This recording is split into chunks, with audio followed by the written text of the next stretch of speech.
Welcome to another painting tutorial. I'm Andrew Broussard. I think this is number 79. I'm kind of mixing the numbers with like part 1, part 2 for some drawing and analysis stuff, and with trailers for the Patreon exclusive stuff, and so I'm kind of just playing around with numbers and titles and all that. But anyway, here's another video. I think it's Thursday. The days are starting to blend together, and I was told that there's no longer the first part of a day, the name. It's just, the end part, just the day. So, there's that. It's after 10 in the morning. We stayed up late last night and continued our storyline chronological viewing of all the Star Wars movies. We got episode 3 down and Rogue One. Now, I only watched the original Star Wars growing up, and I loved the original Star Wars. And whenever they released them in theaters, might have been in the 90s when they re-released the originals in theaters. My parents took me and 2 or 3 of my friends for my birthday to go see it in theaters, which was really cool. Anyway, so I've always been reluctant to watch the other newer movies, and we watched the newer ones. I enjoyed them, and last night I saw the Rogue One for the first time, and I was really, really, really impressed by that one. And I looked online. I think it had a rating of 7.5 or something like that. I was just super impressed by it. I thought it was really good compared to especially the newer movies and all that. I think it really just was great. So anyway, that's why a little bit of late start with painting today, because we got 2 movies down back to back. Yesterday, I had done an ink sketch of a master painting, and I did not get around to doing any other painting, so I figured I'd start off with a painting today. So I'm just soaking the Stonehenge Aqua, the quarter sheet, and while that soaks, I'm cleaning up the palette and kind of playing around, thinking about what I want to do. Compositionally, I have an idea of what I want to approach. If you've been following the ink drawings, they've been based off of the Hudson River Valley painters and other American painters in from the 1800s. And I've been harping on the vast landscapes that they were able to achieve. And in some of the analysis videos, where after I sketched it and then kind of looked into it even more detail, zooming in, I was just amazed with how much depth they had going on to it. So I've been thinking about that lately, and I'm probably going to have something like that take place. Also, my painting from 2 or 3 days ago, my last watercolor painting, I wasn't, there was parts that I was happy with, there's parts that I wasn't, and it's mid-ground trees that I think have been giving me a little bit of an issue, and I'm not sure if I'm painting them, I prefer a tonalist style of painting, and I think that mine's going to impressionist or expressionist, meaning that, in my understanding, that I am getting a little too colorful with the mid-ground trees and maybe pushing away from reality with them.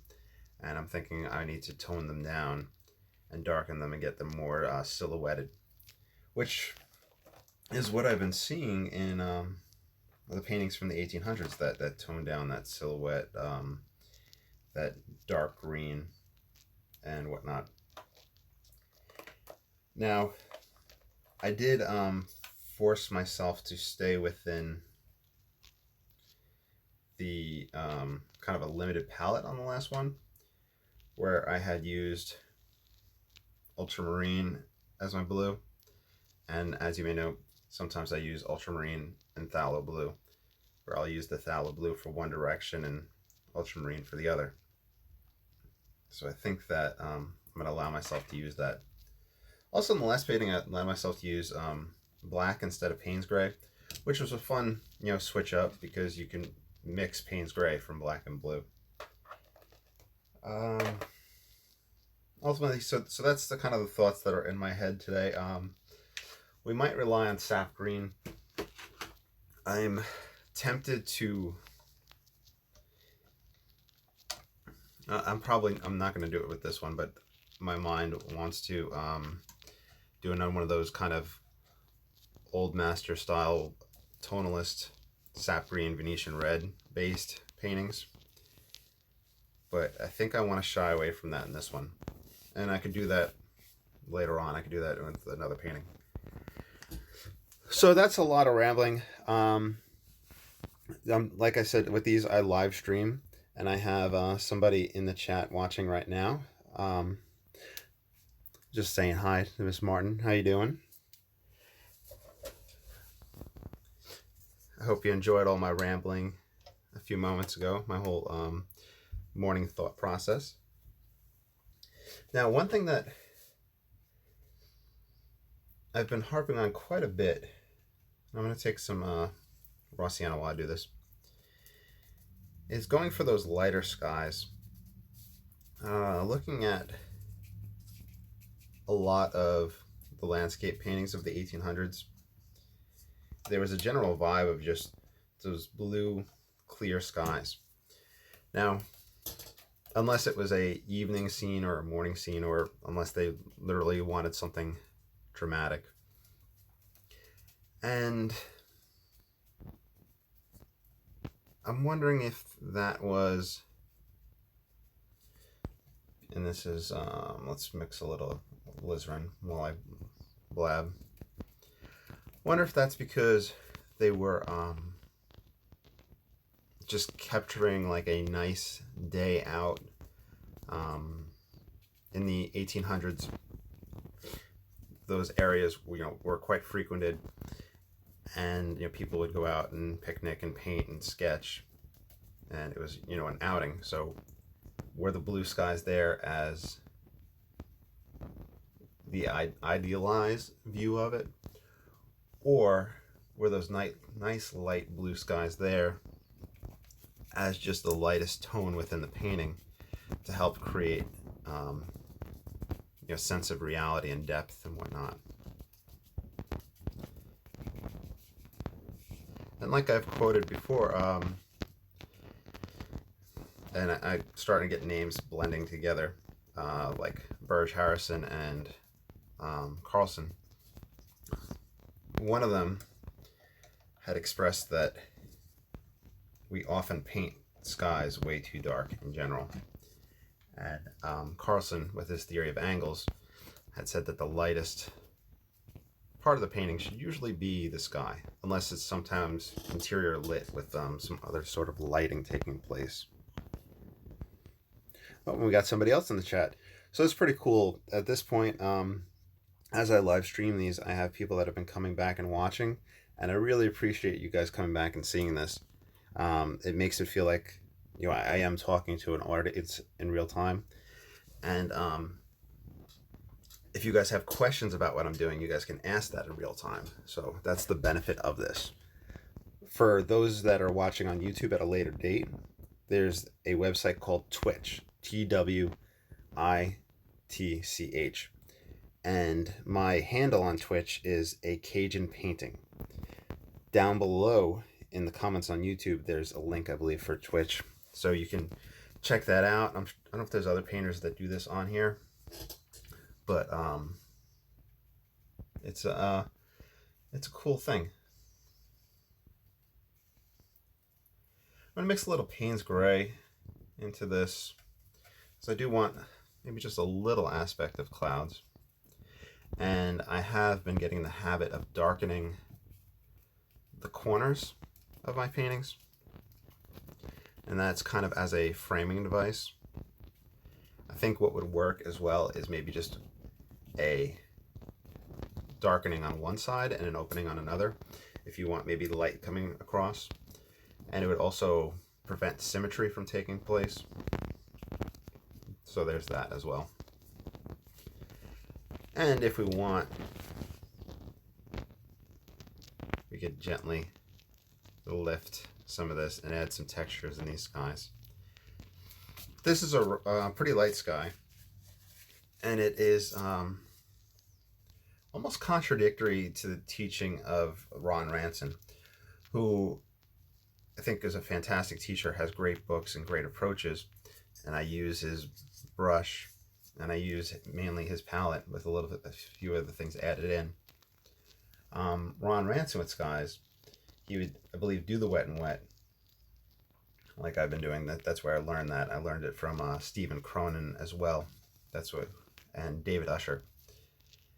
And he would in his books talk about how he would put such a drastic concentration of paint in it, and people watching would gasp, and at the quantity of pigment going into the sky.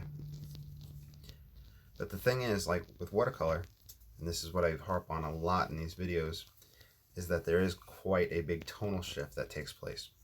As things dry, it really switches things up. Payne's gray and black are huge, really big examples of that shift that happens. This is ultramarine mixed with the Venetian red. You can mix that with a light red. That's kind of my go-to for far distant shapes. I learned that color combination from James Fletcher Watson. He has a lot of great books out there as well. So if you're beginning in watercolor and you're looking at fast and loose and looking at using what's called a Hake brush, you can look at Ron Ranson books. You can find them on eBay, a dime a dozen, and they're great books. They're just, I think, a lot of them out there. And let's see. I think in this one, since I was talking about achieving layers and depth, we'll do a water line here. I'm just taking this up just to lift a little bit, and then I'll come back. This is raw sienna, bringing it closer. Yeah, so if you're into learning from books and whatnot, Ron Ranson and like I said, James Fletcher Watson are great starting points.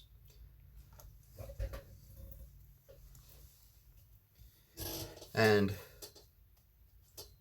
I am not opposed to giving you guys advice on other painters to watch. Like if there's stuff that I can't achieve, or if you're asking about like water or something, I can point you guys in direction of different artists who do different videos and in this style, if you like that, because we have just one big community, and a lot of people produce the free content, and I think it's just helpful. Other painters to watch. This is raw sienna with ultramarine. What I'm doing here is creating different layers on the ground. This is something I've been seeing a lot in the Hudson River Valley paintings school. So I'm going to try to create different overlaps and directional shapes. Anyway, other painters to look into and check out. David Usher has a lot of great videos. He was the first person I ever subscribed to on Patreon.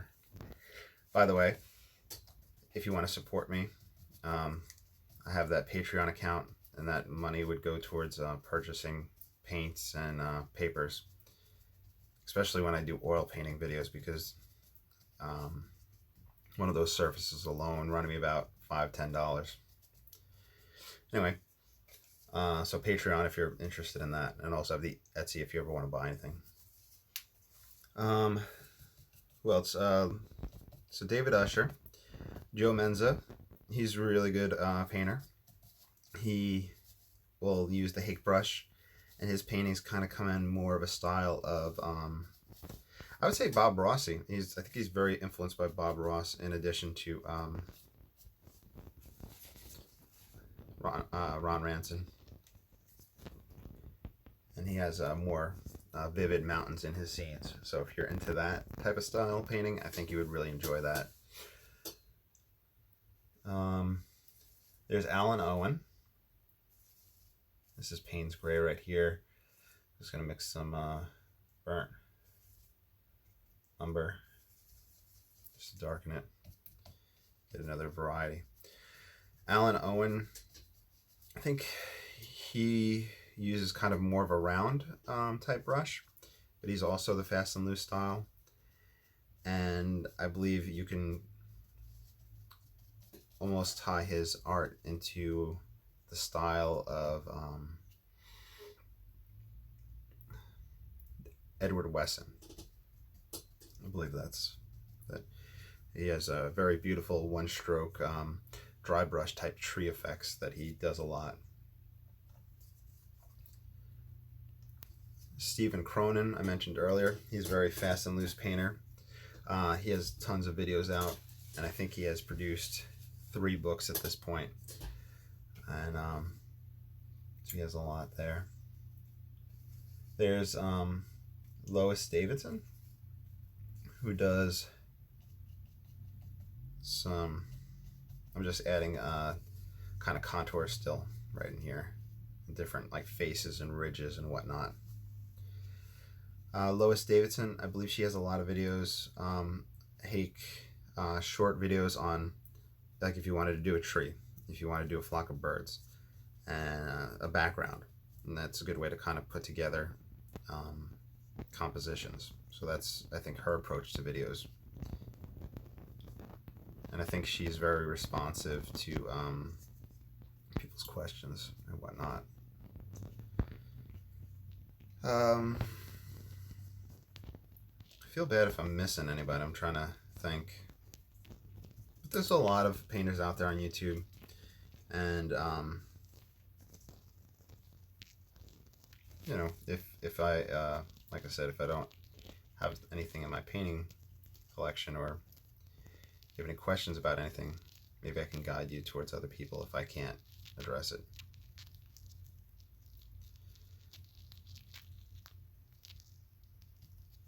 Which sounds crazy from like a Patreon type business standpoint, but in the end, I mean, a lot of this is just, I really want y'all to just enjoy art and whatnot. Dragging a little down, we'll do a little reflection down in here, leave that gap as water, and back here we'll look at that as if it's far distant lake or stream or river, and I might play around with this far background after we get the drawing effect. Sky I'm going to leave alone, mainly because I want to focus on trees and whatnot. So if you're wearing earbuds, now's the time to be careful, because I'm about to do a dry off.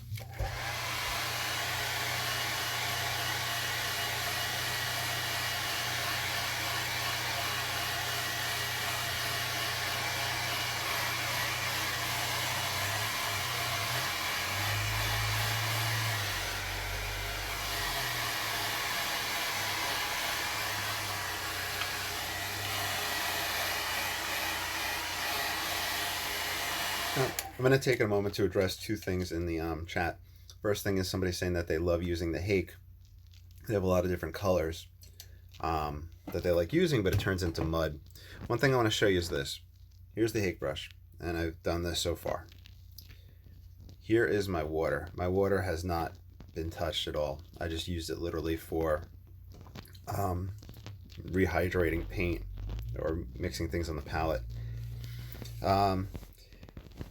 With it, it kind of helps to block in a color and then feed other colors into those spots and limit your palette to prevent maybe that muddiness from taking place. That might be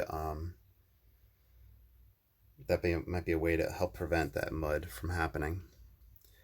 Also, I do have a person that's one of my patrons on Patreon in the group chat, and I really appreciate you being a patron. Thank you so much.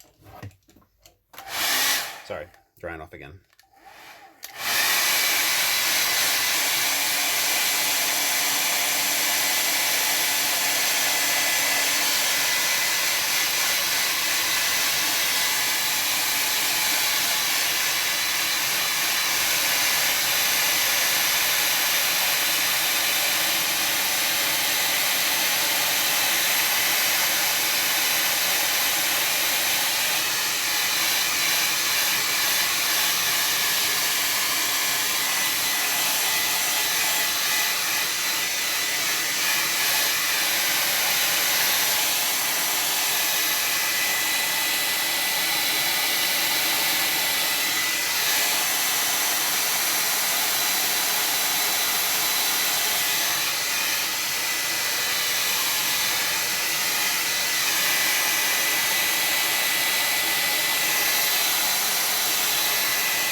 Okay, so that's our dry off.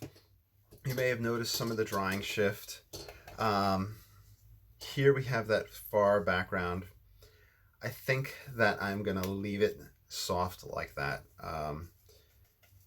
In some of the most recent ones where I've been experimenting with that, after the dry off, I have gone back there and put some in. This will be an experiment where we leave it soft like that, and we'll now build up this mid-ground.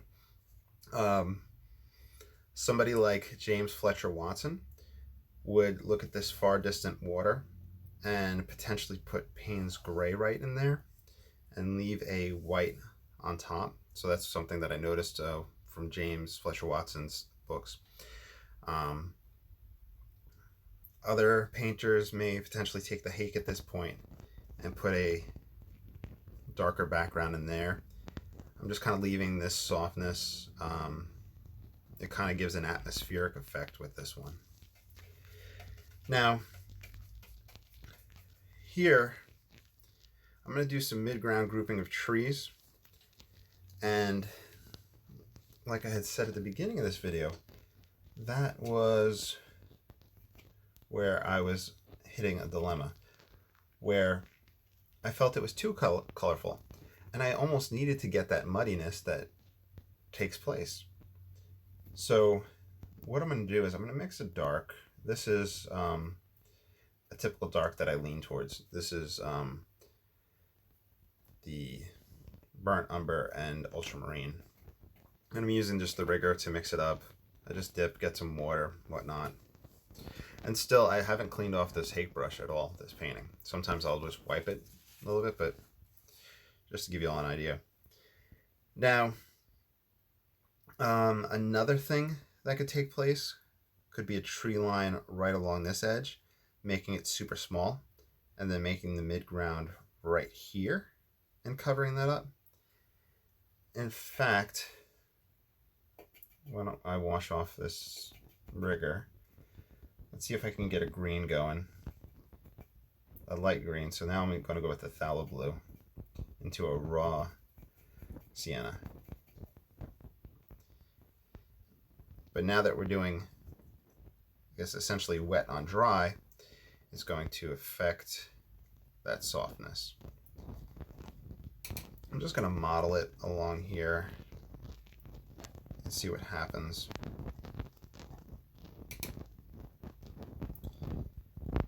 So this is kind of a tree line in front of all this, the water in the background. I want to vary my heights and textural shapes.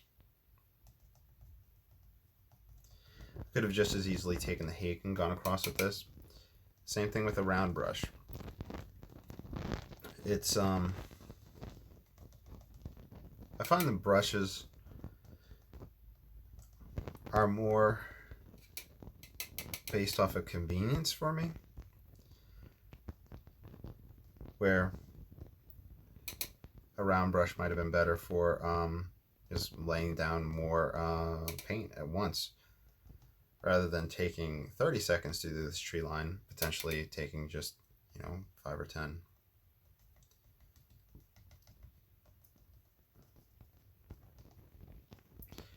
Going to take a little dark and feed it along some of these bottom portions to help ground them.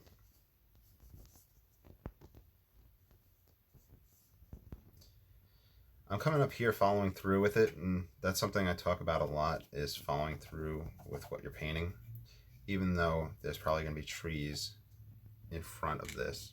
And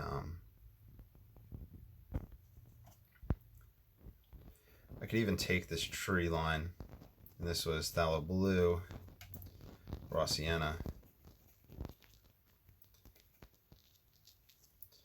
I'm going to kind of split, maybe a closer second layer, have it track down here.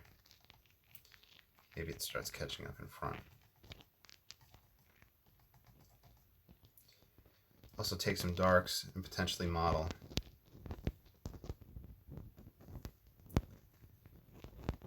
Some trunks.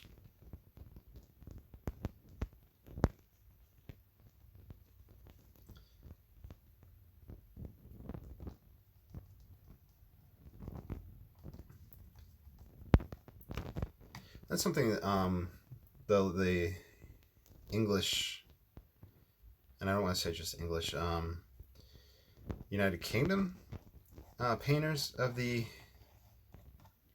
1900s and recent are really good at with watercolor, because they have a lot of that mountainous or hilly aspect. And a lot of the painters that I mentioned in the beginning are, with the YouTube videos and all that, are painters from those areas.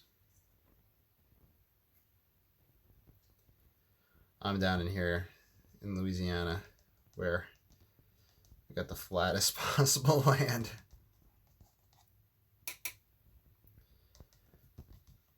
I'm gonna have to do some swamp and bayou painting soon again.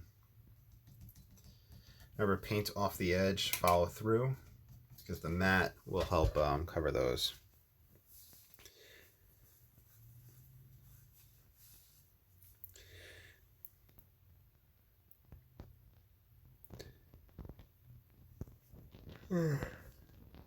Oh, and somebody said,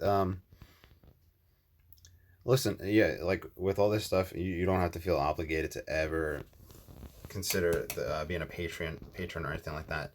Literally, being here and watching these videos mean a lot to me.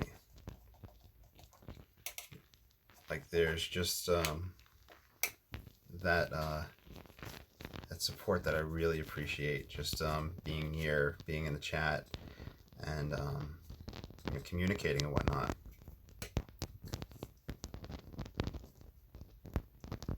Because, as we all know, we're in a global crisis, and we're some of us are, everybody is starved for interaction and all that, and here's an outlet for it. And here's a way to kind of forget what's going on.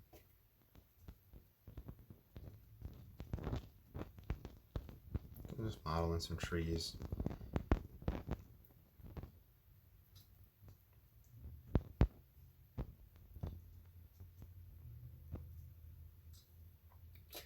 And going to continue with that green if I want and put some interesting washes in here. And like I said, that green was raw sienna and phthalo blue. Now, I need to do a little dry off because I want to do a big layer of trees right here, so please forgive me for another dry off.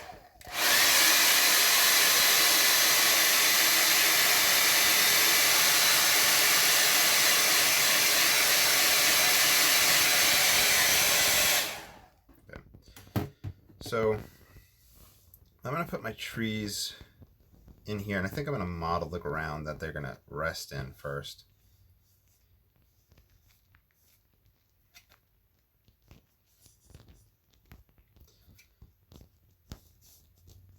It seemed very typical to have a group of trees on this left-hand region, and I'm not sure if it's, like I've mentioned with the historical painters, that they often painted the same location as each other. You know, people are out and about like, hey, I guess they're like, hey, you want to go paint on this bluff?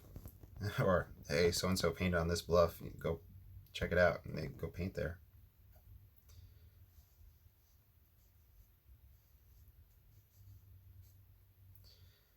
So I'm modeling some tree, but I don't think I'm gonna bring the trunk structure too high. So I really want that classical mass of foliage. This is kind of, I guess, what's the phrase, like the meat and potatoes of this painting. So what I'm going to do is, and what I've been really enjoying, is taking a little bit of raw sienna and kind of using that to help model the top of this tree. So this is just imaginary right here. I don't have any photo reference or anything like that, but I want variety in the contours on the outside of this tree. Okay, meaning I don't want to lollipop it. I want parts that come out, parts that flare out and wild and whatnot.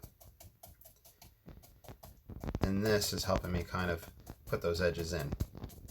It also helps me catch the thinner portions of our, oh, that's still wet up there. Yeah. That was weird. Let me put some water there to get my finger.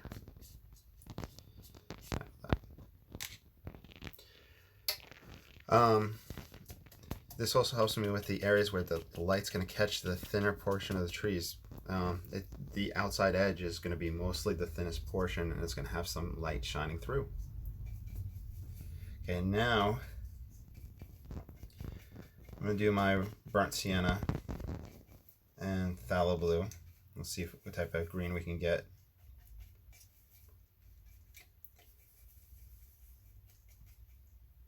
And then we have a greenish blue.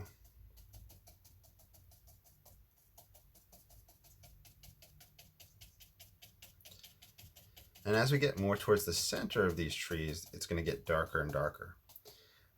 Some trees can just be light in general if they're just kind of thin and there's not much stuff behind it.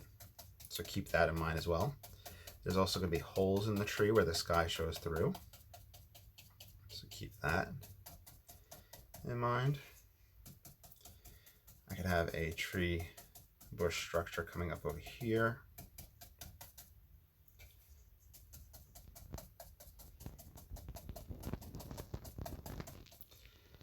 Now I think I'll get a little bit of sap green.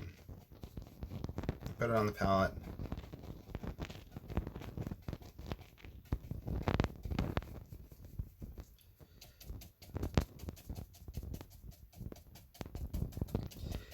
Now, this is quite green, and I think I'm going to leave some of it this green, and then I'm going to come over it with a darker portion.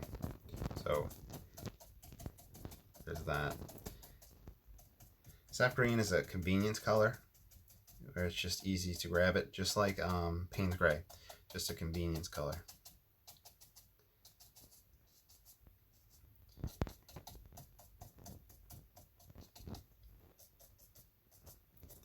I'm gonna have to have a shrub or something on this side. This is to block the eyes from going off the page. So that's just a compositional technique right there.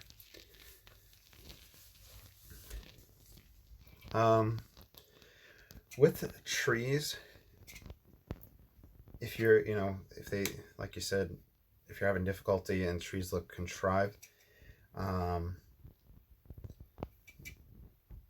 think sketching them would really help, and also studying the Hudson River Valley painters. I believe, the person that had asked that question, or had made that comment, had ordered some books on George Inez and like Turner and people like that. Look at their trees and look at the shapes, and look at the trunks and how they interact. Okay, so we got a darker soup going. And sketching trees, just sketch, sketch, sketch.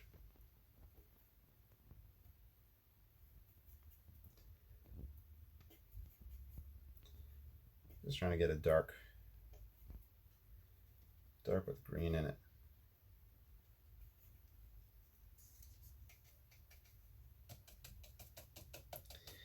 More on the brown side.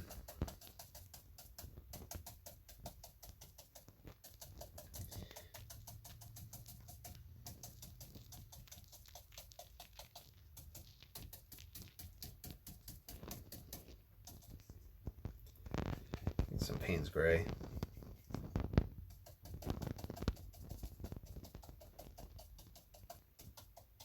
This adds depth to the tree as well.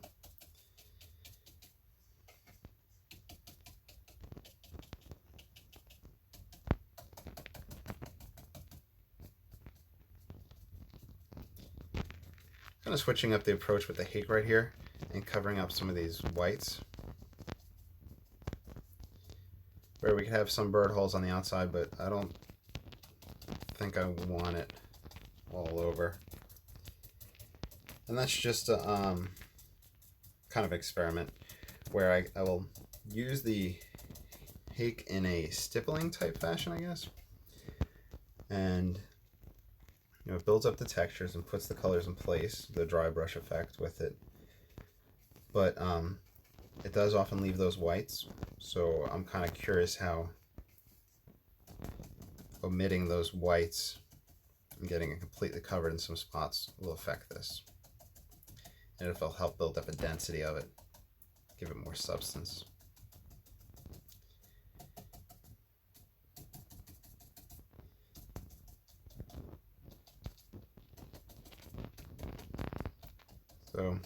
So we have multiple experiments going on in this painting.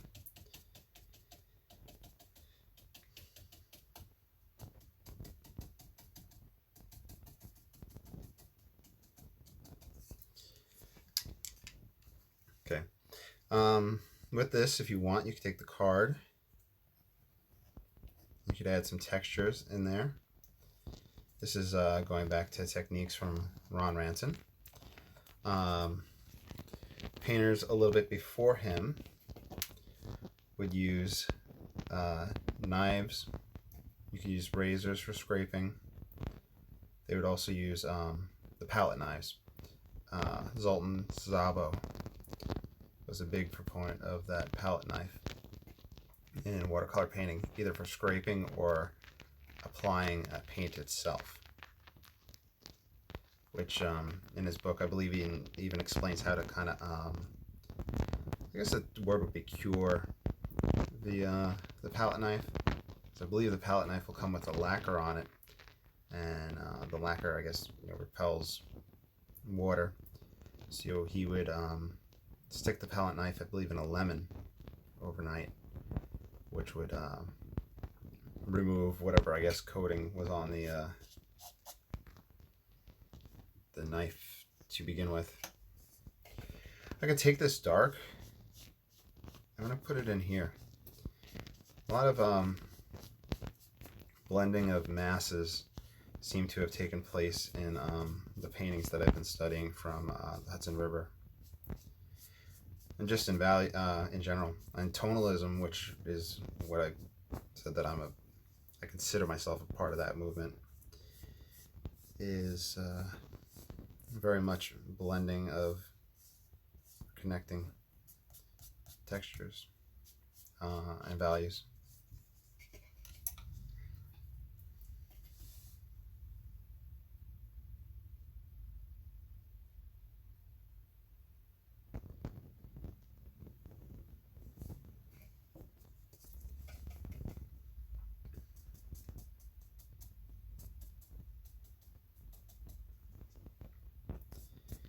And I could get Payne's Gray mixed into these darks.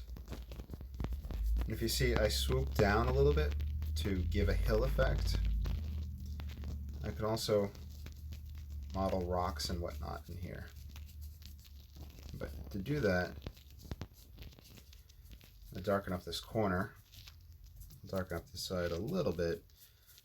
Feels like we're catching some light here on this, so I think we want to stay with that. Darken that. For rocks, you can either, in the wet and wet process, as you get towards the second half, as it's drying and there's just a sheen on it, you can get a scrape. Or on a dry painting, you could apply some paint there and then scrape out your shapes. And that'll put in some rocks there.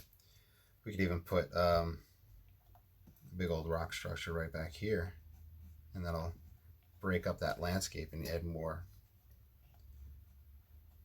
the contours.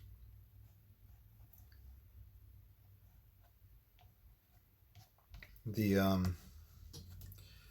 Northeast, United States is notorious for a lot of rocks and whatnot in the landscape, or at least what I remember being a Boy Scout and hiking parts of the Appalachian Trail.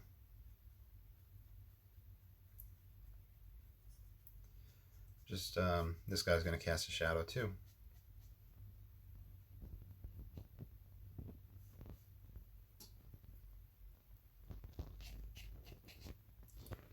We can use a little bit of dark mixture just to catch the bottoms, or maybe the back sides of these rocks. One art professor, I don't remember what art class it was, but he had said, and I think, and this is referring to cloth on the edge of a table as we were painting, that you just need three tones or three colors or anything just to get that bend to take place. That's all you need. So with a rock, you could have the three aspects, like the lit side, the dark backside. I'm guessing the third one would be the dark ground near it. Here I only have two. We get that shape taking place.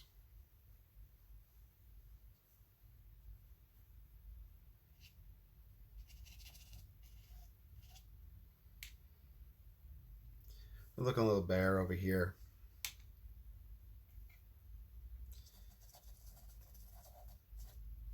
You can put a rock. You can also put the fallen logs and whatnot, and people and sheep.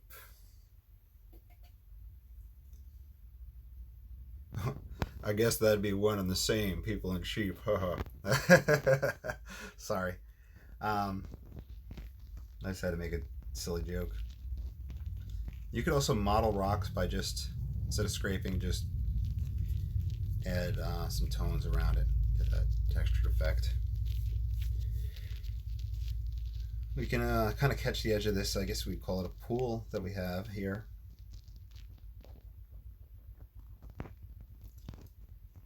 Add a little bit of stuff in the foreground. I can flatten this, flatten that.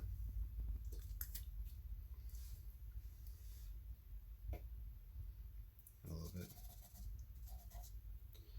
darkness.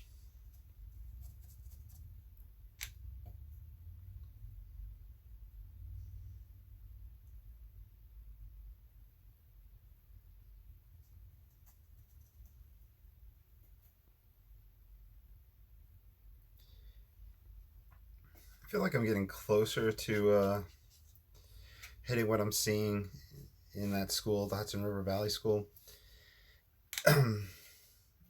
However, it is with watercolor and it is using the fast and loose approach, so it's kind of adopting what I'm seeing and learning into my current style.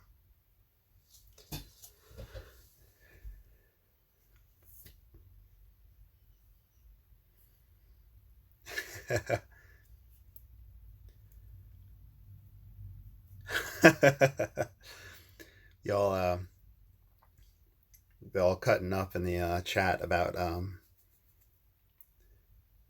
books and whatnot. I do the same thing. A lot of the times with the art books, I'll look at the pictures. Or if I'm taking a bath, I'll bring a book in there and I'll look at a few pictures and then I'll switch over and play on my phone.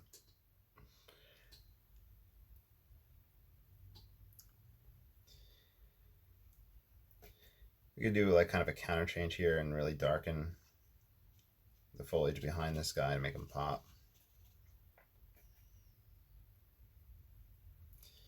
That's kind of a Cajun slang, Louisiana slang, cutting up, like acting, being silly. I don't know if that's a phrase y'all have heard before.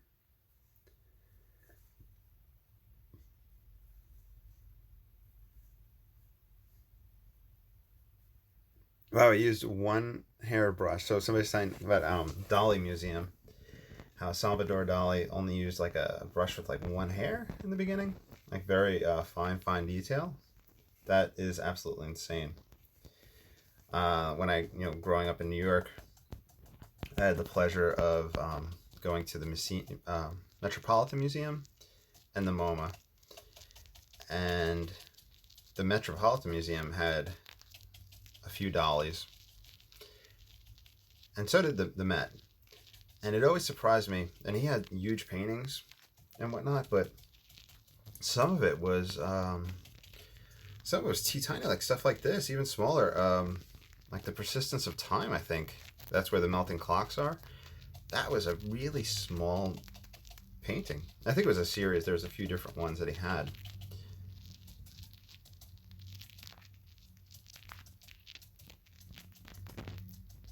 And then on the other side of things, you had Monet's water lilies, and they had one room set up, and I think they were in a curve where it was one big panel along the whole wall, where there were panels put together for the water lilies. That was like really awesome.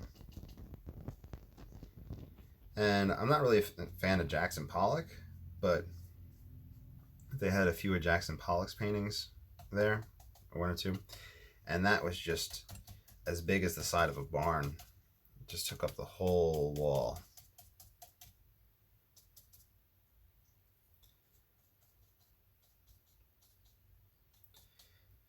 Which is another thing about like art, and I'm kind of enjoying just talking this morning. I hope you all don't mind. There was a big thing for a while, a big movement within painting circles and all that, where they were painting very big. And I think part of it was, they were competing for wall space in I'm just contouring, giving shapes to the land. I think they were competing for wall space, and they would have these big immersive paintings that you'd like fall into. And they were also a part of like a concept called the sublime, where sublime in science, sublimation, I believe, is going from one state to another, but skipping a intermediate state, like from a solid to a gas instead of solid to a liquid to a gas. But there's a whole concept in writing and art and whatnot called the sublime, which was kind of the whole big picture was bigger than the person, and trying to explain the unexplainable, I believe. And that also was kind of played into the whole bigger paintings. Bigger paintings are often a lot easier to get that small detail, I think, in, or the illusion of small detail. Stuart Davies, an oil painter, a tonalist oil painter who has great videos on YouTube, super inspiring. I was watching a video last night from him, and he was doing something on, I don't know if it was like 30 something inches by 40 inches. So it was a pretty big painting. And he was talking about how the big paintings kind of force you can see it from across the room. Small paintings, people often tend to get close up and really look into it to see what's going on and look for detail, while a big painting will often allow you to neglect that.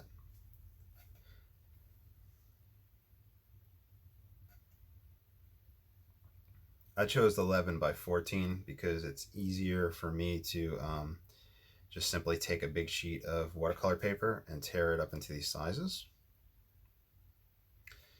And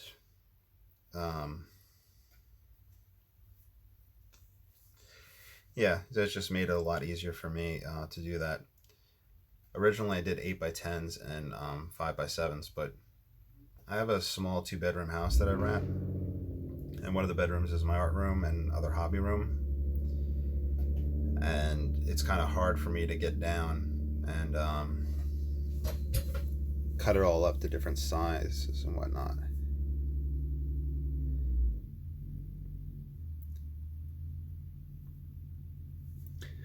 Oh, thank you for the compliment on the painting. So apparently Salvador Dali may have refused to take his final exam at the painting school he went to, claiming no one was qualified to judge him, as like kind of maybe a publicity thing. Wow. That's a thing to really think about with art, is that I'm not saying that Salvador Dali is pretentious. There is kind of those two stereotypes of artists, either being pretentious and cocky and self-assured and they're the best thing since sliced bread. And then there is the person who is very critical of their own work. And there's nothing wrong with either one. It's kind of like if you're a football player, you're probably going to go out there and be pretty cocky and hopefully self-assured. You're not going to be all going out there all timid and whatnot.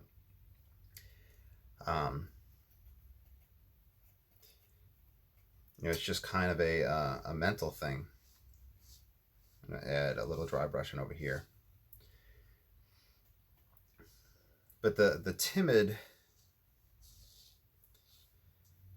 and the self-reflective, is good for self-analysis and seeing what you're doing and to prove on yourself. But then we could often fall into being our own, our worst critic, our harshest critic.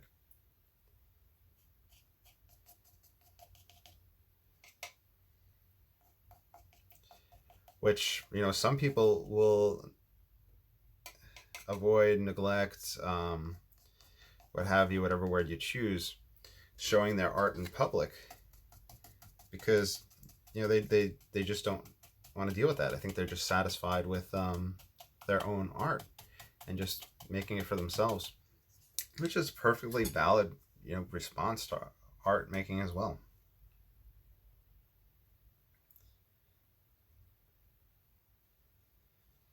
But as you all may or may not know, I coach powerlifting, and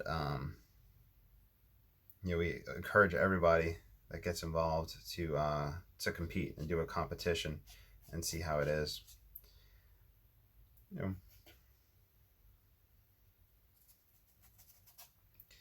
Unfortunately, we missed high school state. We were seeded for first place, I believe, for the boys. And the girls were seated second. You're allowed 11 kids on a team, 11 boys on one team, 11 girls on the other team. And we had probably at least 5 potential state champions. And this would be our 4th year winning the state championship. We also have another lifter. They postponed high school nationals and he was seeded to like set the overall record in his weight class, like in all of America. He was just at 132-pound body weight. He in squat gear, in gear and all that, he was deadlifting like 540 pounds, like 3 or 4 times his body weight. He was just setting records nonstop. Really good kid. Coached him for this was his 4th year, his senior year. But I think they pushed back nationals, so hopefully he'll be able to go there in the summer. That was supposed to be a week or 2 ago in Texas.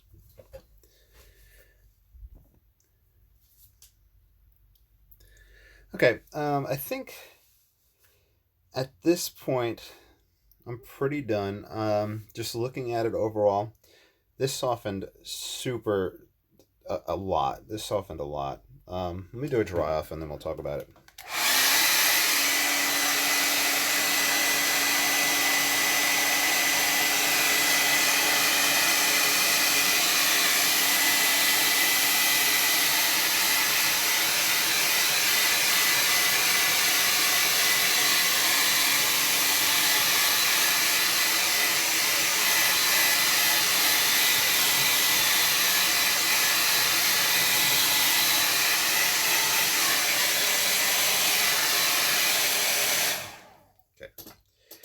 So, with this, a few things. That softening was just such a big deal. It may potentially read as a cloud. So what I can do, this is what I'm thinking. We could take a mix, a purplish mix.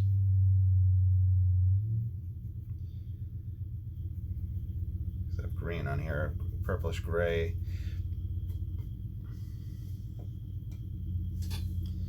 Let's see, I want this to be light, but I want it to be effective. I can come in here and I can put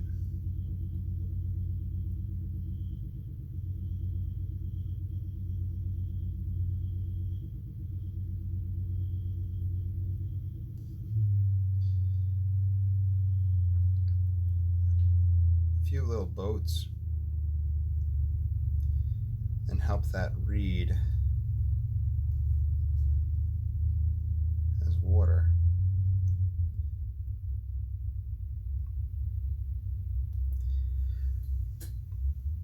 Okay, as if people are out and about on boats. Then I can take very light.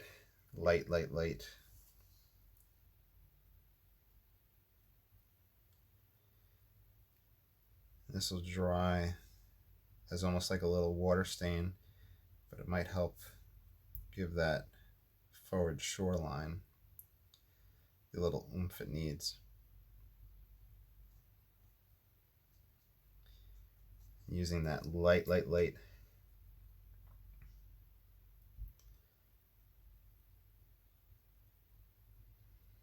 Model a shoreline of trees.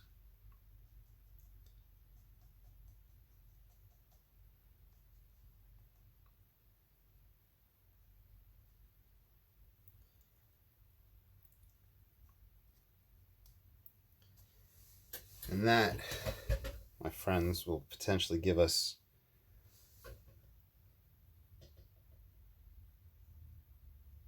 the effect we need so that reads as water.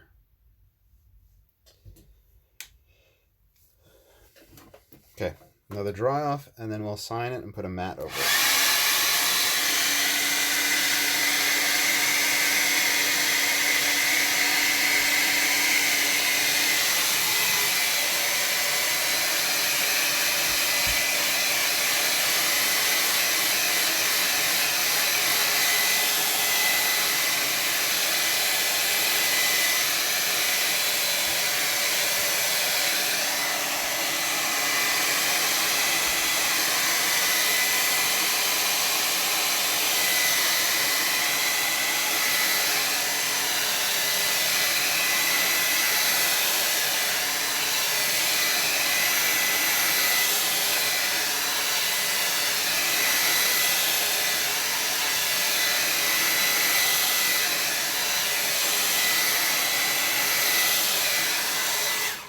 That should be good enough. A few things. Remember when I said the sky was not dried off completely? When that surprised me. That gave me a hard edge in the sky. You could potentially take a wet rigger and play around with that and try to soften that, but I think I'll leave it the way it is. I did like pulling out a lot of the whites here, meaning when I stippled in and then kind of did a little sideways brush to hide all the tree holes to give this more density. Back here we do get the effect of light and a further distance. Whenever they have these in like a Hudson River Valley type painting, there's often figures and houses and stuff in those type of areas. I think that helps establish it as a small faraway plane. I had to go back in and put these guys in order to establish that water because it could potentially read as a cloud. The foreground rocks were very beneficial in breaking up the monotony of it. Also, gestural strokes and tonal strokes helps create that curve right in there. Something had to be in this corner. I could have done a rock. I could have done somebody fishing or something like that. Composition wise, center, point of interest, block the eyes. A lot going on in it. You know, this was kind of from imagination, but I'm sure a lot of it is just pulling from those paintings that I've been studying with pen and ink. So I'm going to put this mat on top. I'll have to sign it first. If I can find my pen. These Micron pens are good for art. I've used them to kind of sketch structures and then watercolor over them. But I am almost an exclusively fountain pen type person at this point in my life. So, yeah, a little bit of snobbery there with that. I apologize for that. All right. Let's see. Okay, so I hope you all enjoyed. Thank you all for joining me for the live stream. I'm going to end the stream in a moment, and then I'm going to upload this video to YouTube and share it on social media, and maybe we can get some even more people to come hang out whenever we paint. Yep, these always have a mat nearby so you can look at it and really put it in perspective. When I sell paintings, I always try to take pictures with the mat around it. Also, I do like have binders that I have my paintings in for people to flip through. But looking at this versus this, it's the mat really helps it just tie together. So it's kind of hard, me visually, you know, have to let people flip through binders and not see that there. But anyway, hope you all have a great day, and I'll see you all soon. Bye.